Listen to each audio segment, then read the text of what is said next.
Start करेंगे हमारा second part integrated rate equation. तो अपन ने ऑलरेडी नोट किया जो कंसंट्रेशन होगा डिपेंड करेगा रेट में, उसको डिफरेंशियल रेट इक्वेशन कहेंगे। ये हमेशा कन्वीनियंट नहीं होगा, डिटरमाइन करना इंस्टेंटेनियस रेट। ये मेजर्ड होगा determination of slope of tangent at point in concentration versus plot. ये मैप होगा डिफिकल्टी डिटरमाइन करना रेट लॉ का। जो ऑर्डर ऑफ एक्शन होगा अवॉइड करेंगे इस डिफिकल्टी को, अपन इंटीग्रेट करेंगे डिफरेंशियल रेट इक्वेशन को, अपन को रिलेशन मिलेगा directly measured experimental data that is concentration at different time at rate constant. जो इंटीग्रेटेड रेट इक्वेशन होगा डिफरेंट होगा reaction of different reaction order, जैसे डिटरमाइन करेंगे only for zero and first order chemical reactions के लिए। Zero reaction क्या होगा बच्चों, रेट ऑफ रिएक्शन प्रोपोर्शनल होगा zero power of concentration of reaction के, जैसे रेट डी की आर की पावर जीरो है, क्वांटिटी रेज्ड होगा जीरो टू यूनिटी। इंटीग्रेटेड करेंगे आई कांस्टेंट ऑफ इंटीग्रेशन है टी इक्वल जीरो पे, concentration of reactant R naught है, आर नॉट इनिशियल कंसंट्रेशन है, सब्स्टिट्यूट करेंगे बच्चों आर नॉट आई है, सब्स्टिट्यूट करेंगे इक्वेशन 4.5 में। तो 0 पॉइंट बच्चों यहाँ पे अपन को कंपेयरिंग करेंगे इक्वेशन का, स्ट्रेट लाइन होगा y equal to mx plus C, slope minus K होगा बच्चों, intercept equal to R naught होगा।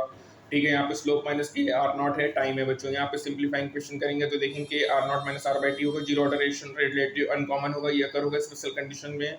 कुछ एंजाइमिक कैटालाइज्ड रिएक्शन और रिएक्शन जो कि अकर होगा मेटल सरफेस है, कुछ एग्जांपल है जीरो ऑर्डर रिएक्शंस का। जो डिकम्पोजिशन होगा गैसेस अमोनिया का हॉट प्लेटिनम सरफेस में, वो भी जीरो ऑर्डर रिएक्शन होगा हाई प्रेशर पे।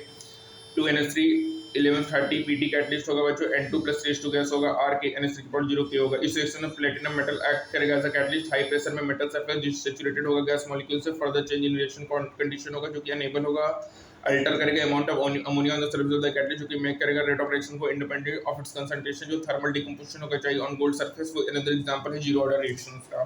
ठीक है, थर्मल डिकम्पोजिशन चाहिए ऑन गोल्ड सरफेस है, अनदर एग्जांपल है जीरो ऑर्डर रिएक्शंस का। फर्स्ट ऑर्डर रिएक्शंस क्या होगा बच्चों, रेट ऑफ रिएक्शन प्रोपोर्शनल होगा कंसंट्रेशन ऑफ रिएक्टेंट के आर पी के की पावर आर है बच्चों, इंटीग्रेटेड करेंगे यहाँ से जो आएगा बच्चों आएगा के is equal to 2.303 T log R naught अपन आर टी होगा। प्लॉट करेंगे log R naught 1 versus T, तो अपन को स्लोप मिलेगा के अपॉन 2.303।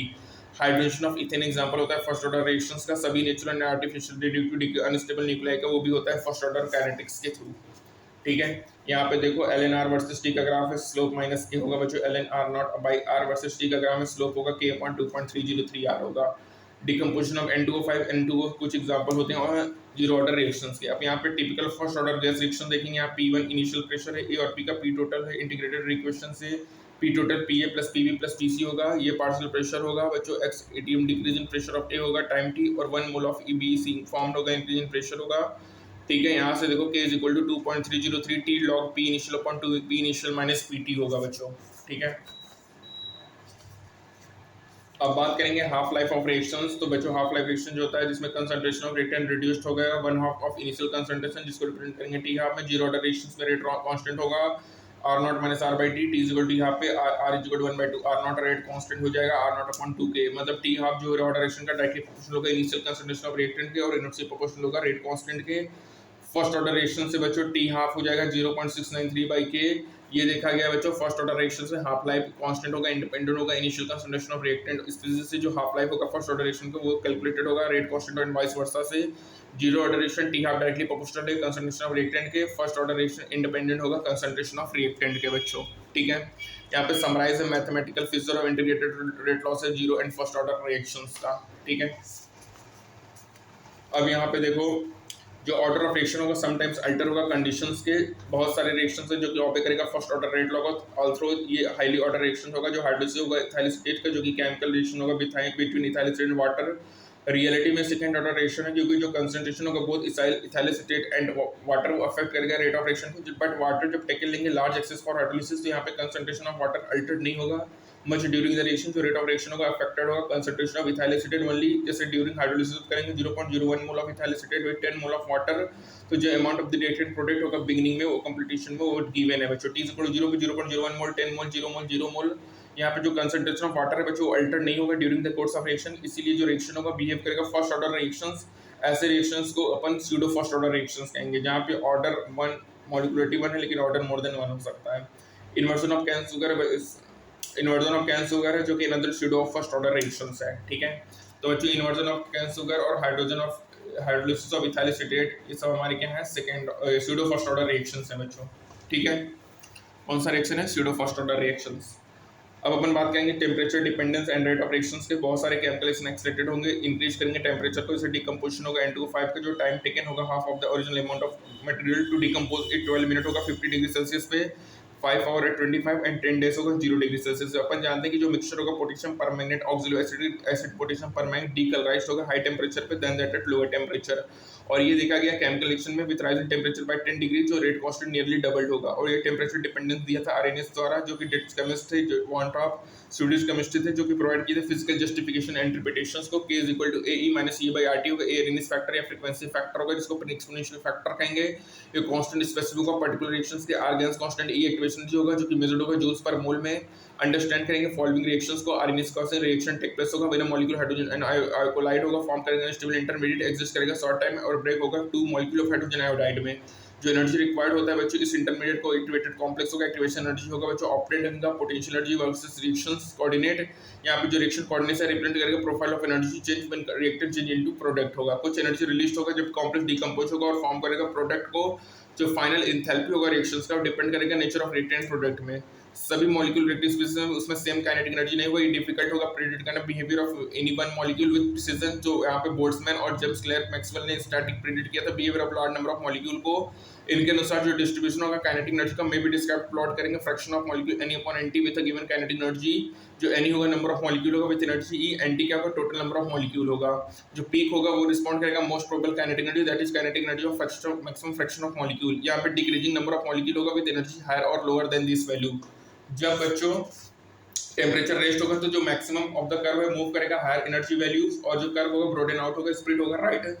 यहाँ पे ग्रेटर प्रोपोर्शन ऑफ मॉलिक्यूल होगा विद मच हायर एनर्जी। जो एरिया अंडर द कर्व होगा कांस्टेंट होगा। जो टोटल प्रोबेबिलिटी होगा मस्ट बी 1 होगा एट ऑल टाइम्स। अपन पोजीशन देखेंगे ये on Maxwell Boltzmann distribution curve हो। जब अपन टेम्परेचर बढ़ाएंगे सब्सटेंस का इंक्रीज होगा फ्रैक्शन ऑफ मॉलिक्यूल जो कि कोलाइड करेगा एनर्जी ग्रेटर देन ई होगा। ये क्लियर होगा डायग्राम से कि कर्व t+10 में जो एरिया होगा fraction of molecule energy equal होगा greater than activation energy double होगा leading to double the rate of reaction होगा। आरएनएस इक्वेशन में जो factor -E by RT correspond होगा फ्रैक्शन ऑफ मॉलिक्यूल जिसमें काइनेटिक एनर्जी ग्रेटर होगा taking natural logarithm रहेंगे। तो जो ln के वर्सेस 1/t होगा स्ट्रेट लाइन होगा अकॉर्डिंग टू इक्वेशंस। यहाँ पे देखा गया आरएनएस इक्वेशन होगा इंक्रीज टेंपरेचर या डिक्रीज इन एक्टिवेशन एनर्जी जिससे इंक्रीज होगा रेट ऑफ रिएक्शन और एक्सपोनेंशियल इंक्रीज होगा रेट कांस्टेंट में। देखो ln के versus 1/t slope -E by होगा इंटरसेप्ट ln a होगा बच्चों ठीक है। अपन कैलकुलेट करेंगे temperature t at different temperature. तो यहाँ पे सब्सट्रेट करेंगे तो ln k2 E upon r 1/t1 - 1/t2 होगा जिसको अपन log k2 अपन given E upon 2.303 r t2 - t1 upon t1 into t2 लिख सकते हैं ठीक है। तो ये ln k वर्सेस 1/t का स्लोप -E बार होगा इंटरसेप्ट ln a होगा। अब यहाँ पे इफेक्ट ऑफ कैटलिस्ट के बारे में बात कर ले बच्चों। तो कैटलिस्ट सब्सटेंस होगा जो कि इंक्रीज करेगा रेट ऑफ रिएक्शन को without itself undergo any permanent chemical change. बहुत सारे कैटलाइस्ट होगा पॉलीमरेशन जो कि इंक्रीज करेगा रेट को। MnO2 है बच्चों यहाँ पे वर्ड कैटलिस्ट यूज नहीं होता। जो एडिड सब्सटेंस रिड्यूस करेगा रेट ऑफ रिएक्शन को जो सब्सटेंस होगा इनहिबिटर होगा।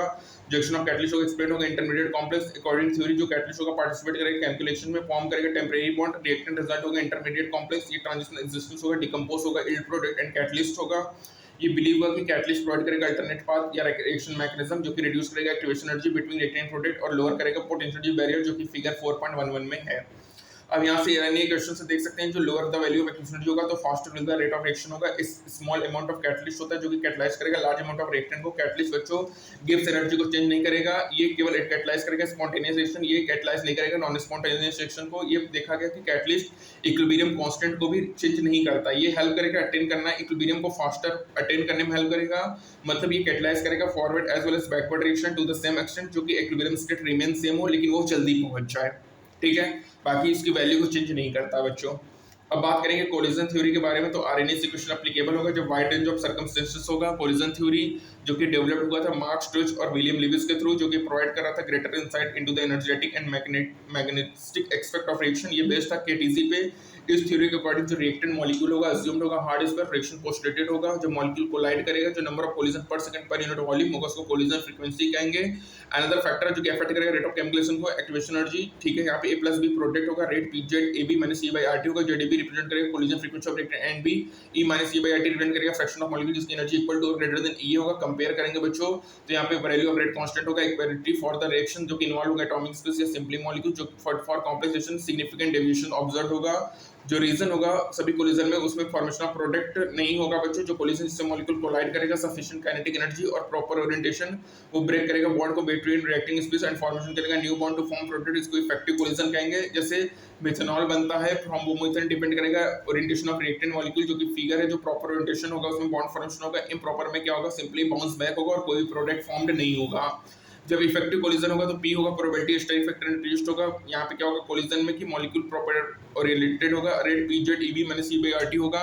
कोलिजन थ्योरी में active energy and proper orientation of molecule together determine करेगा क्राइटेरिया फॉर इफेक्टिव कोलिजन और enhance rate of chemical reactions. Collision theory बच्चों सर्टेन ड्रॉबैक होगा, ये कंसीडर होगा atom molecule to be hard, इस पर इग्नोर करेगा उसके स्ट्रक्चरल एक्सेप्ट को। तुम स्टडी करोगे डिटेल में अबाउट दिस थ्योरी और other theory in higher classes में, ठीक है। तो बच्चों प्रॉपर ओरिएंटेशन मॉलिक्यूल का फॉर्मेशन, बॉन्ड का फॉर्मेशन करेगा। इम्प्रॉपर में कोई प्रोडक्ट फॉर्म नहीं होगा बच्चों, और rate P Z A B minus E by R T होगा बच्चों, ठीक है। कोलिजन से मॉलिक्यूल कोलाइड करेगा, सफिशिएंट काइनेटिक एनर्जी, उसको थ्रेशोल्ड एनर्जी कहेंगे, प्रॉपर ओरिएंटेशन होगा, ठीक है। इफेक्टिव कोलिजन हो गया बच्चों, rate Z E B minus E by R T होगा। जो number of collision per second per unit volume होता है रिएक्शन मिक्सचर में, उसको कोलिजन फ्रीक्वेंसी कहते हैं बच्चों। केटीजी बेस्ड होता है काइनेटिक थ्योरी ऑफ गैस में, और ठीक है, ये इंपॉर्टेंट है बच्चों। उसके बाद बच्चों जितना lower value of activation energy होगा उतना faster will the rate of reaction होगा। कैटलिस्ट बच्चों गिब्स एनर्जी को चेंज नहीं करता है, ठीक है। कैटलिस्ट बच्चों केवल रिड्यूस करेगा एक्टिवेशन एनर्जी को बिटवीन रिएक्टेंट प्रोडक्ट और लोअर करेगा पोटेंशियल बैरियर को, ठीक है। अब समरी के बारे में देख लेते हैं बच्चों। तो समरी में क्या है, केमिकल काइनेटिक स्टडी करेगा, chemical reaction with respect to rate effect करेगा various variable arrangement of atom और फॉर्मेशन ऑफ इंटरमीडिएट होगा। रेट ऑफ रिएक्शन कंसिडर होगा decrease in concentration of reactant और increase concentration of product per unit time, ये express होगा instantaneous rate at a particular state of time, और average होगा large time interval. Number of factor होगा, जैसे temperature, concentration of reactant, catalyst affect करेगा rate of reactions को। Mathematical representation जो होता है रेट ऑफ रिएक्शन का, वो रेट लॉ के थ्रू होगा, डिटरमाइन होगा एक्सपेरिमेंटली और प्रेडिक्ट नहीं होगा। Order of reaction with respect to reactant, power होगा कंसंट्रेशन जो कि अपीयर होगा रेट लॉ। इक्वेशन में जो ऑर्डर रिएक्शन होगा sum of such power of concentration होगा, जो कि डिफरेंट रिएक्शन रिएक्टेंट होगा। रेट कांस्टेंट प्रोपोर्शनलिटी फैक्टर होगा, जिसको अपन रेट लॉ कहेंगे। Rate constant order reactions determined होगा रेट लॉ, और इंटीग्रेटेड रेट इक्वेशन से मॉलिक्यूलर डिफाइंड होता है एलिमेंट्री रिएक्शंस की, इसकी वैल्यू लिमिटेड होगी 1 2 3। ऑर्डर होगा 0 1 2 3, इवन फ्रैक्शन होगा, मॉलिक्यूलर ऑर्डर एलिमेंट्री रिएक्शन में सेम होगा। टेंपरेचर डिपेंडेंस जो होगा डिस्क्राइब होगा आरएनए इक्वेशन से, k = AE - E / RT होगा। ये एक्टिवेशन एनर्जी होगा, गिवन होगा energy difference between activated complex and activated molecule, और ए अरेनियस फैक्टर या प्री एक्सपोनेंशियल फैक्टर होगा, जो कि करस्पॉन्ड होगा कोलिजन फ्रीक्वेंसी।